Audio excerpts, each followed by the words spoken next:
My name is Miles Scholl. I'm a mastering engineer at Abbey Road. I've been working here for about 3 years, joined in January 2013. And before that, I worked at various studios.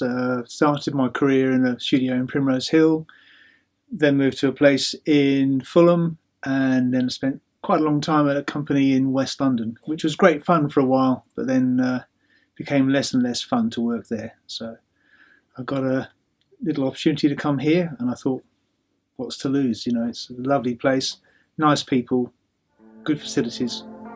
So I jumped ship.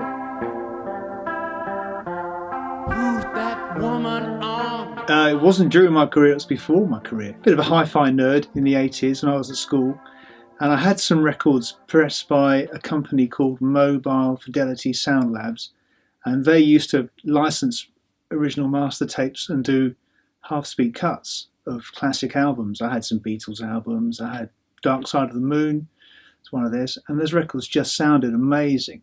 So that always kind of fired up my imagination for trying to do it. But it's not as simple as just pushing a button on the lathe to make it run at half the speed. It's much more involved than that. So for a long time it was kind of, oh, leave it alone, Miles, it's good enough.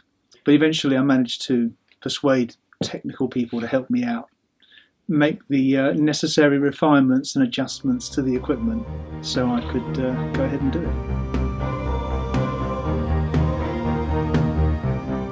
In the 1960s, Decca used to do it because they had a really amazing quality mono cutter head that could cut mono albums. And in those days, you'd issue 2 releases. You have a mono release and a parallel stereo release, cut differently, and the different releases going out at the same time. Their mono records sounded amazing, and the stereo cutting systems of the time weren't that great with high frequencies. They elected to cut at half speed to keep the quality up. Also, apparently, it's alleged that Tamla Motown in the 60s in America cut their records half speed just to cut them as loud as possible. Because real-time cutting improved and got to be just about good enough.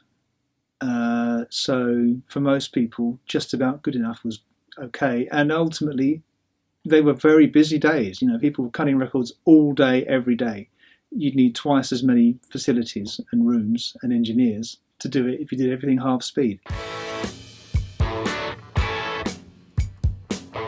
Why do I want to bring it back? I guess it kind of appeals to the obsessive compulsive disorder within me of wanting it to be just that little bit better. So if you can make it better, why not? And now that, although we're doing lots of cutting again, because vinyl's back, thank God, there's still time to be able to fit in the half-speed cuts and to really push the boat out and do a really great job.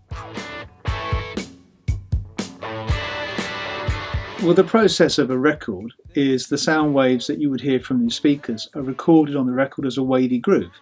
So the shape and format of the groove is directly related to the music at that particular point.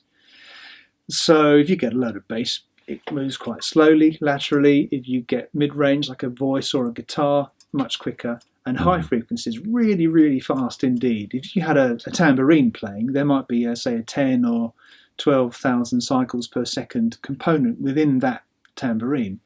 The cutting stylus has to cut 12,000 times vibrations a second in order to record that into the disc. So if you halve everything, if you play the master back at half the speed and you run the lathe at half the speed, what is quite hard to cut high frequency information becomes much easier to cut mid-range. So it gives the whole system twice as long to carve the intricate groove that's used to make the record. It just means it sounds better. Nothing's getting pushed to its limits, nothing's getting hot, nothing's being stressed.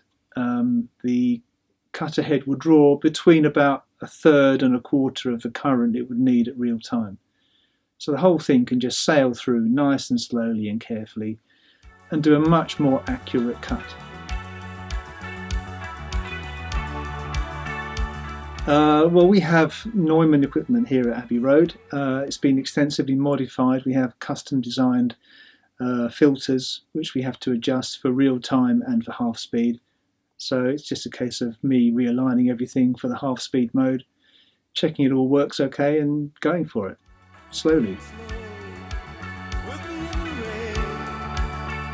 Well, that's the beauty of it. You don't need the world's greatest turntable. You need a moderately reasonable hi-fi deck, something in the order of about £200 or up from there.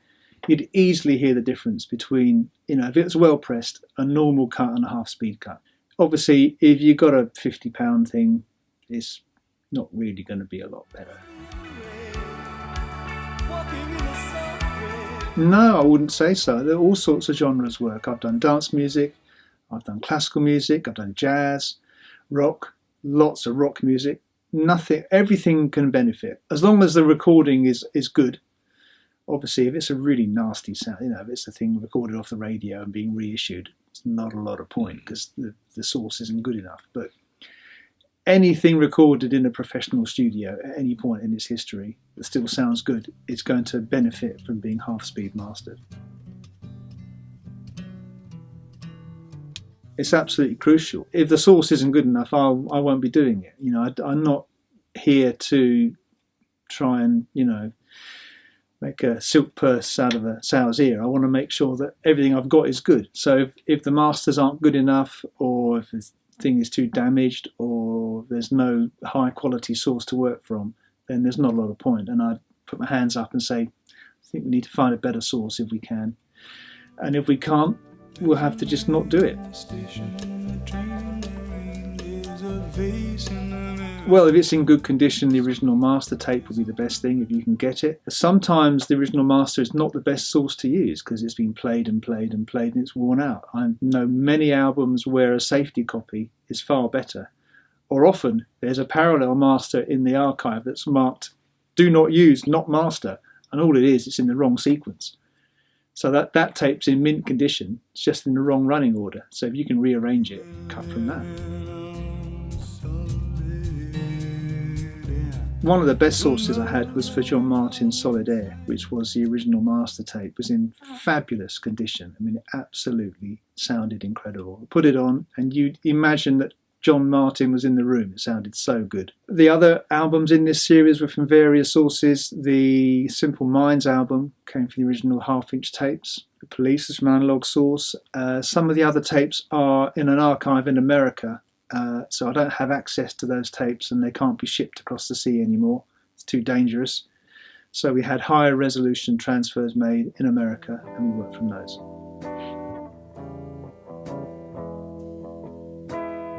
So if there's lots of high frequency EQ in the vocals, so it's got lots of energy, you have very sharp S and T sounds from the vocalist and they can be sibilant and distort on playback. I can cut them fine. The trouble is playing them back is really hard. One of the hardest things to play back accurately with a cartridge is the human voice. And if you've got lots of energy in it, lots of high frequency EQ, then it's even harder still to play back. So you have a little de-esser or limiter that just softens the S's down. So when you sort of, I don't know, there's a lyric that with an S in the lyric, rather than going tss, it just goes tss, it just softens it so that when you play it back it doesn't distort and crunch and go all nasty like it's tearing on playback.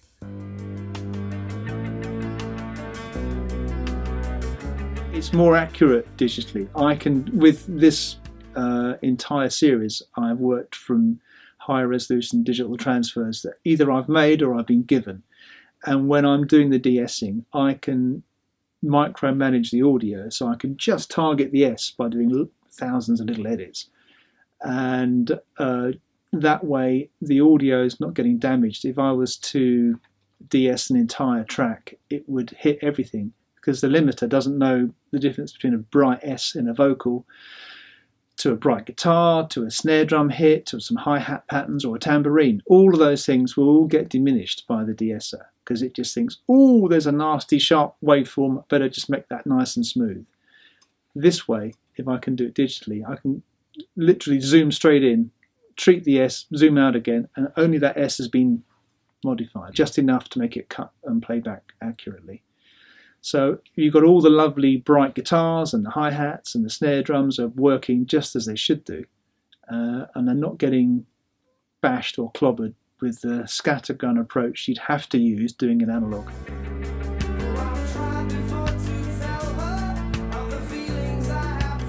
Pretty tough to listen to, actually. Yeah, I can play some later on if you want to capture a bit. We can put some on, but it's lots of singers going. You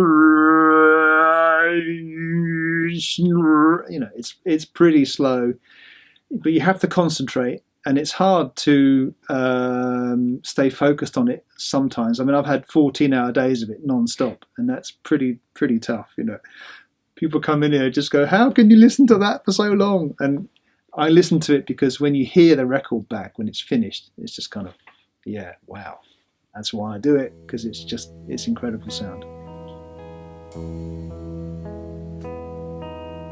I'll tell you what was the biggest challenge was Simple Minds, because that's actually quite a long album. I think one of the sides is 25 minutes long. And that's getting to be, it's possible on a record, but obviously for half speed, you want a high quality release. So you don't want to be cutting it low level or running too far into the label, because the nearer you get to the middle of the disc, the worse the quality is, because although it's still 33, the spiral's getting smaller with each revolution, so you've got less vinyl going past your playback stylus per revolution, so the quality drops. So that was quite a challenge to get that to fit and still sound good, but it does, so I was chuffed with that. I let you into my I could listen to Disraeli Gears all day long at any speed, 78, I don't care. It's just, and actually one of the interesting things you hear when you hear stuff at half speed, because obviously all the music's playing at half the speed, you can hear any timing errors. And Cream, obviously, they were one of the first ever supergroups, great bass player, amazing guitarist, fantastic drummer, and they were on the money. Every beat is absolutely on the nail, perfectly in time. Whereas some other people, let's just say, it's a bit looser. She's